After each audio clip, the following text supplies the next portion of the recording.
Olá, sejam bem-vindos ao programa Viver com Saúde.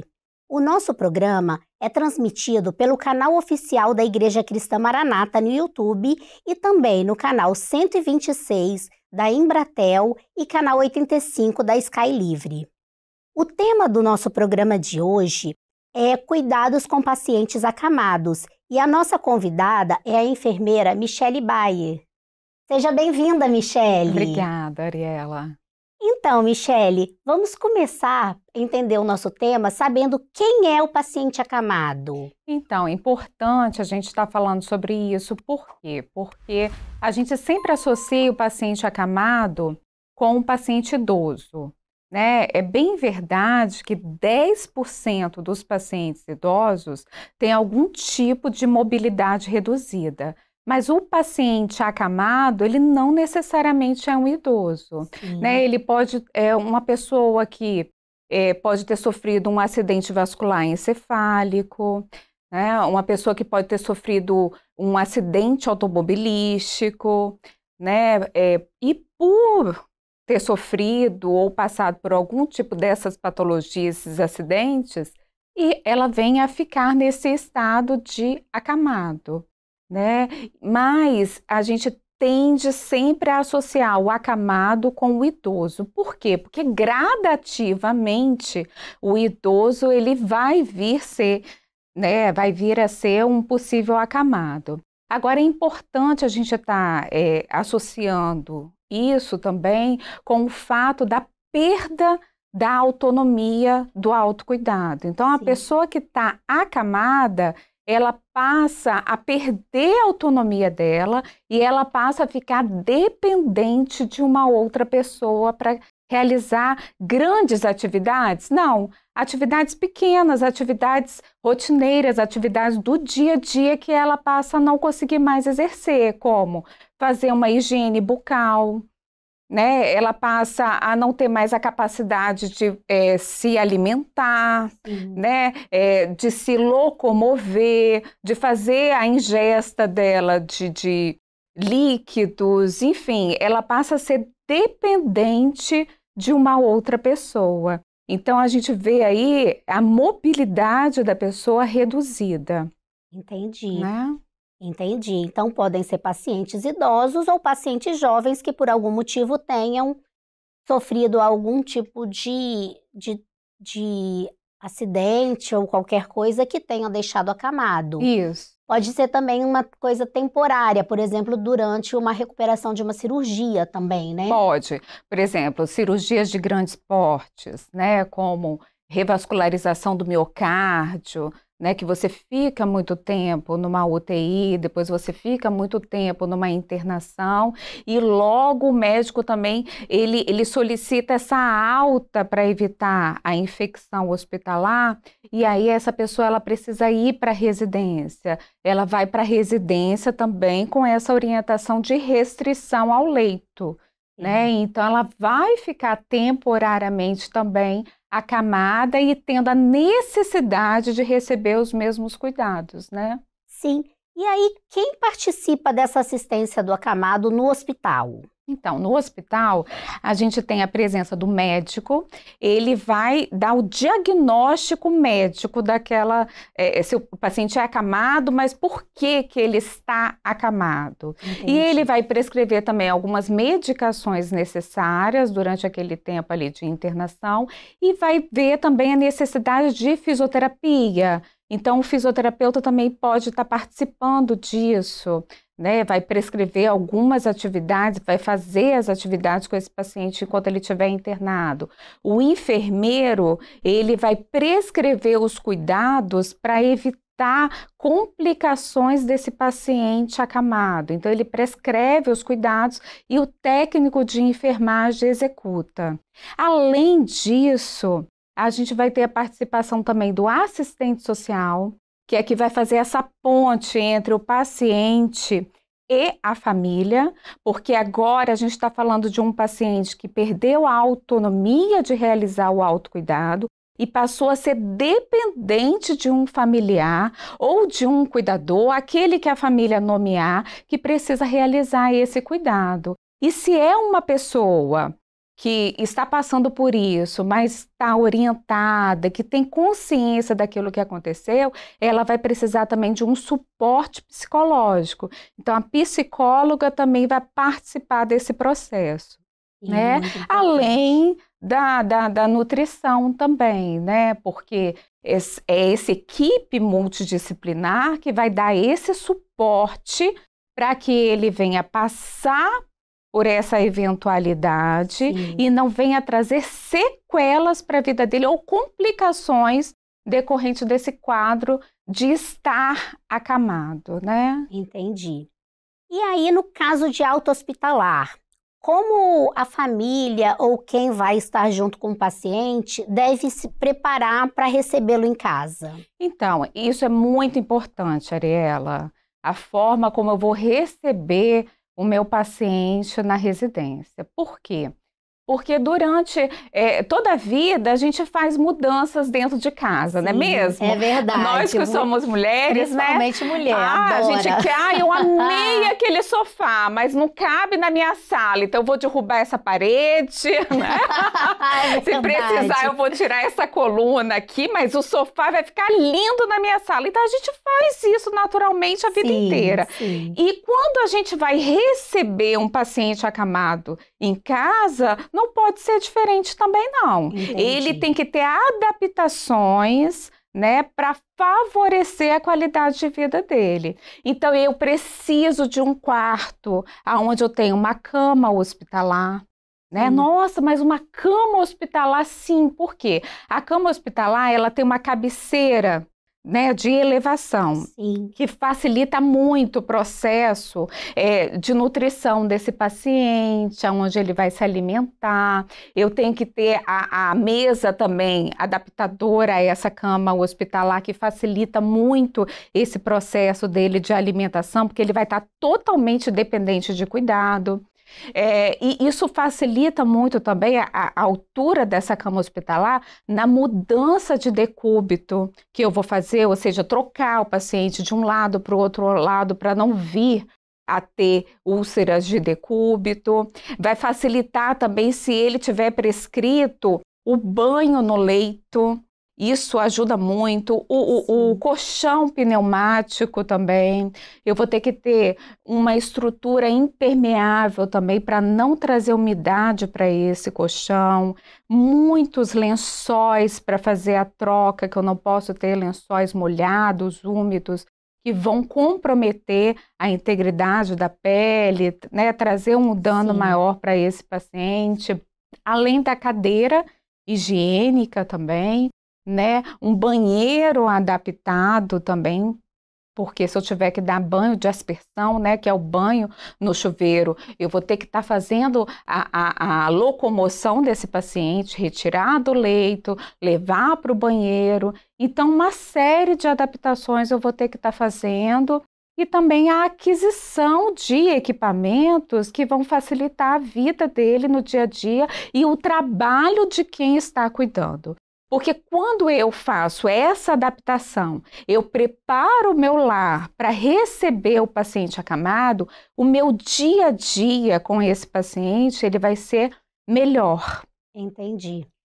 Eu vou favorecer a rotina que ele vai ter todos os dias, entendeu? Vai ser de uma forma facilitada. Agora, quando eu não me preparo para receber esse paciente, o meu dia a dia vai ser mais difícil ao prestar o cuidado a ele, e ele também vai vir a sentir isso, e isso pode também trazer consequências, como o aparecimento dessas úlceras de decúbito.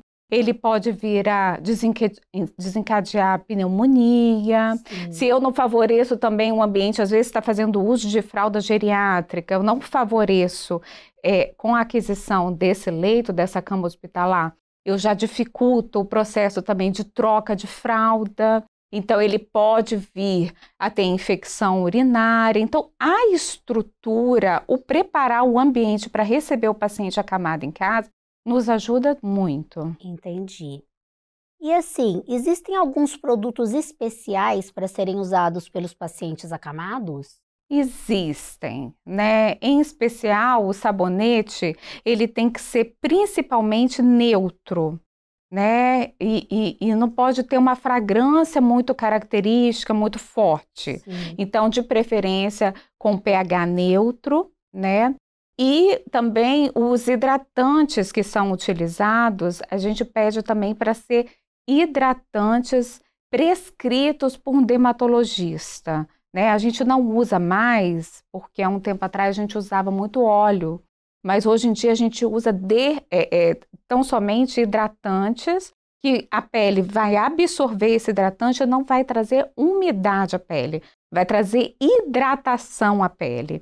E os óleos, anteriormente, ela deixava a pele muito umedecida, comprometia também os lençóis, vestes. Então, o recomendado é você usar um bom hidratante e também que não seja com um odor muito forte, porque isso pode também trazer irritação à pele. Entendi.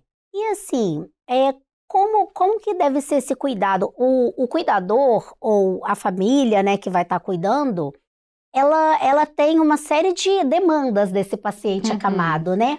E aí, existe um checklist para facilitar esse cuidado? Então, quando a gente fala do paciente acamado, o certo, o ideal é a gente ter um caderninho de anotação, né? Sim. Ou um instrumentozinho que eu vou usar naquele dia, eu vou colocar a data naquele dia e eu vou observar as eliminações, né? Se o paciente está urinando, se tem evacuação presente, né? Qual o aspecto disso, né? Quando eu estiver dando banho no paciente, eu vou observar também a integridade da pele. A pele está toda íntegra, ela está uma pele hidratada. Eu tenho ali algum comprometimento da estrutura da pele, né? Tem presença de sinais ali que vão favorecer a abertura de uma úlcera de decúbito. Então, esses aspectos todos são importantes, são necessários da gente estar anotando. Por quê? Porque esse paciente ele vai ter a visita médica. Eu não sei com que periodicidade ele vai ter essa visita médica, mas eu ter esse histórico do paciente é muito importante. Sim. E sem falar que alguns pacientes também têm comorbidades, né? Às vezes é um paciente hipertenso, eu vou ter que estar verificando os sinais vitais todos os dias e fazendo essa anotação de quanto que estava a pressão dele de manhã, de tarde, à noite. Né? Eu vou fazer a glicemia, qual é a indicação? Ele precisa fazer o uso da insulina, então eu preciso verificar o valor da glicemia em determinado horário, às vezes antes até mesmo das dietas, da administração da insulina, e eu preciso fazer esse acompanhamento. Se eu faço o procedimento e não anoto, se eu faço a coleta dessas informações e eu não anoto, são informações que vão ser perdidas. Sim, vai ser perdido. E na realidade é um banco de dados riquíssimo para eu saber como que esse paciente está evoluindo e aonde que eu tenho que intervir para melhorar a qualidade de vida dele. Lembrando que o paciente, quando ele está em casa, ele está afastado dos recursos hospitalares. Porque no hospital é muito fácil para mim pedir um hemograma, é muito fácil para mim pedir uma cultura,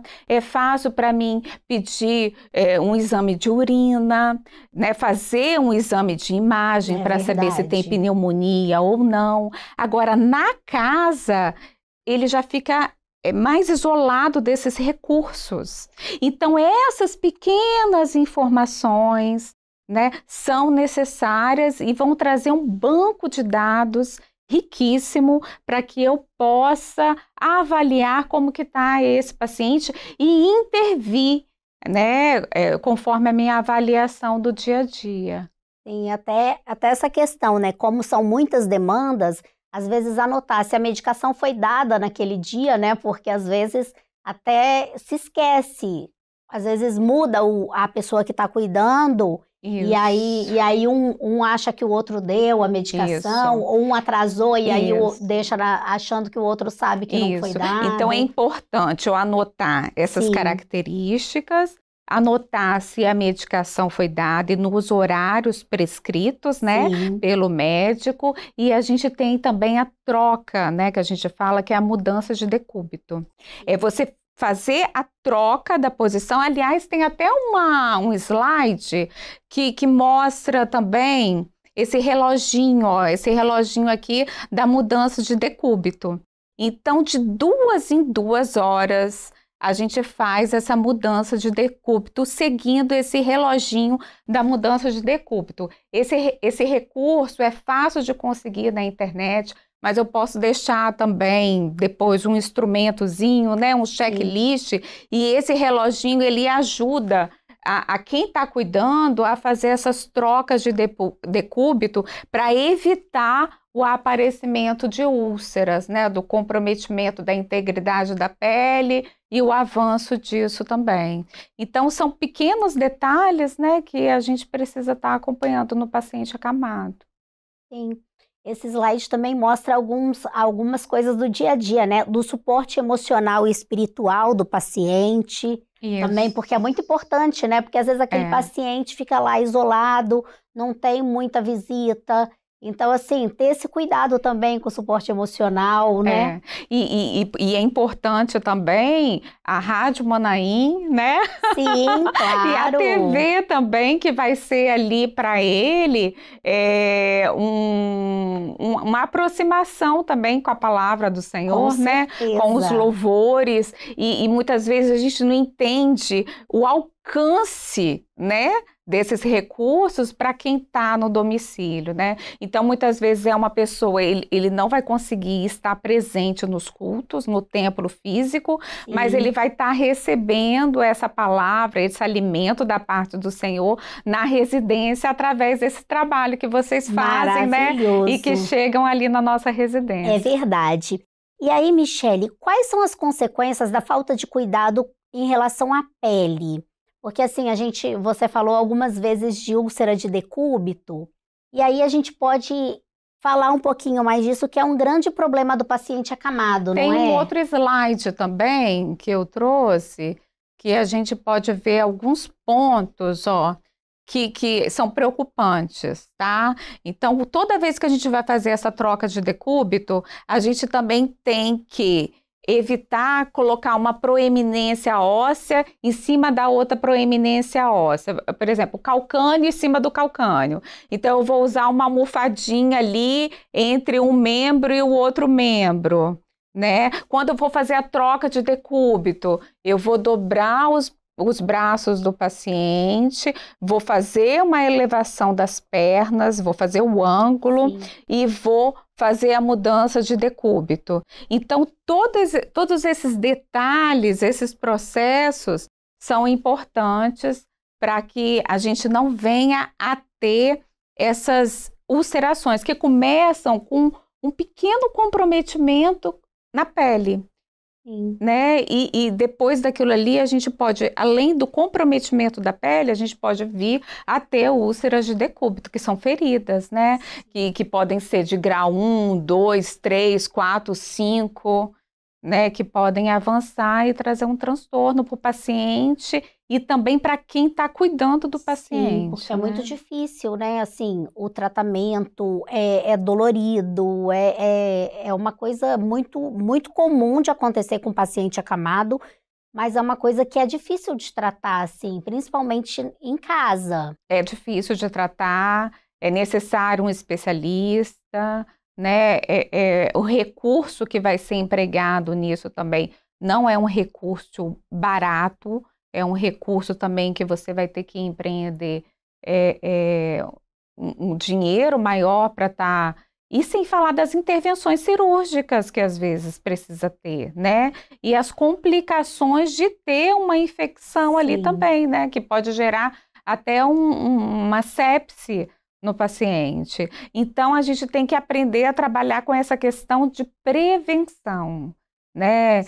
Porque a gente vem de uma era muito curativa, né? Onde a gente trata aquilo que está precisando ser tratado, mas a gente tem que, quando a gente fala do paciente acamado, a gente tem que começar a pensar na forma preventiva, para evitar as complicações e que ele não venha a ter novas internações. Entendi. Então, assim, só para a gente lembrar um pouco, né, sobre esses cuidados com a pele. Manter a pele hidratada, que você falou, Isso. não deixar ela Eu, úmida. primeiro, Aham. eu vou dar o banho nesse paciente. Primeira preocupação que eu tenho que ter é com as minhas mãos, né? Sim. Eu tenho que fazer a lavagem da mão com água e sabão. Eu posso usar o álcool posteriormente durante esse processo? Posso, mas na presença de sujidade na minha mão, eu tenho que lavar a mão com água e sabão. E aí eu vou começar o processo de higiene, né? Que a gente fala que a gente segue o sentido crânio-caudal. Então, eu vou começar a fazer a higiene do couro cabeludo, né? Eu vou fazer a higiene bucal, né? Vou fazer a higiene corporal. Posteriormente, né? Por último, eu faço a higiene íntima, que lógico é o lugar que a gente vai ter que ter o maior cuidado também, né? E posteriormente a isso, eu também vou estar avaliando a integridade da pele e vou estar avaliando a necessidade de hidratação dessa pele também. E aí eu vou estar aplicando o hidratante indicado lá pelo médico. E posteriormente a isso, eu não posso deixar lençóis úmidos, roupa, vestimenta, qualquer artigo úmido em contato com a pele do paciente. Então, eu vou dar o banho, antes de passar o hidratante, eu vou secar bem essa pele, principalmente dobraduras, pele bem sequinha, Sim. aí eu aplico o hidratante e coloco a vestimenta do paciente. Troco a roupa de cama, né, e deixo um ambiente confortável, mas com a roupa seca, a pele hidratada, e aí eu prossigo durante o dia com as mudanças de decúbito. Lembrando que não é só a hidratação externa, né? Sim. A gente também tem que se preocupar com a hidratação interna. Ótimo. Então, com bastante ingesta hídrica, sempre seguindo ali também a prescrição médica, né? Para Sim, não fazer claro. nada daquilo que está alterado ali, preconizado pelo paciente, para o paciente, e a nutrição desse paciente também. Então, o acompanhamento de uma nutricionista é sempre muito bom para você proporcionar o suporte nutricional adequado, né? A ingesta adequada de proteína, a ingesta adequada de vitaminas que ele vai precisar, para estar ajudando nesse processo de manter a integridade da pele, fora a fisioterapia, que é muito importante também para o paciente, né? Para ativar a Sim, circulação claro. sanguínea, porque um paciente acamado, ele perde a força muscular muito rápida, ele perde massa muscular, né? Ele tem a densidade óssea também muito afetada, né? Já é de um processo de envelhecimento, mas quando está acamado, o processo ele fica mais complexo ainda, né? Entendi. Então, assim, com esses cuidados é possível a gente evitar o aparecimento das úlceras de decúbito, mesmo sendo um paciente acamado permanente. Sim, é possível, tá? Proporcionando ao paciente uma hidratação interna, externa, uma nutrição adequada, um banho adequado, esses cuidados específicos, né? Com a pele, com a troca Claro. de fralda, né? No horário adequado, as mudanças de decúbito no horário adequado. Se a gente tiver todo esse cuidado, esse zelo com o paciente acamado, a gente consegue sim manter aí a integridade da pele e evitar o aparecimento dessas lesões. Ai, muito bom.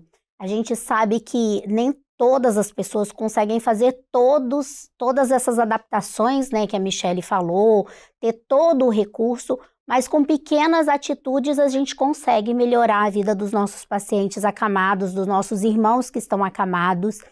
E assim a gente encerra o nosso programa. Eu te agradeço muitíssimo, Michele, pela sua participação, pela divisão desse conhecimento maravilhoso que você... Eu que quero te agradecer e também elogiar, né, a preocupação com esse tema, porque é um tema pouco abordado e é um tema de extrema importância, né?